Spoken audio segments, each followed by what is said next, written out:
ప్రియమైన దేవుని బిడ్డలారా, పరిశుద్ధాత్మ దేవుడు మనల్ని దర్శిస్తూ చెబుతున్న మాట ఏంటిదనంటే, నిశ్చయముగా నేను నిన్ను ఆశీర్వదింతును, నిశ్చయముగా నేను విస్తరింపజేతును అని మాట్లాడుతూ ఉన్నాడు. ఆమెన్, హల్లెలూయా. ఈ వాగ్దానము అబ్రహాంతో చెబుతున్న మాట ప్రియమైన దేవుని బిడ్డలారా, అదే మాట మనకు పలుకుతున్నాడు. పై వచనంలో గనక చూసుకుంటే, మరెవరు తోడును కాదు కానీ నా మీద తోడు, నా మీద అంటూ దేవుడు ప్రమాణపూర్వకంగా అబ్రహాంతో సెలవిస్తున్న మాట ప్రియమైన దేవుని బిడ్డలారా. ఆమెన్, హల్లెలూయా.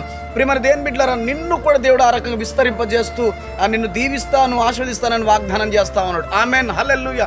ఈ కృప కలిగిన అనుభవం మనం పొందుకోవాలి అని అంటే మనము అబ్రహాం వలె దేవుని వెంబడించే వారముగా ఉండాలి. ఆమెన్, హల్లెలూయా.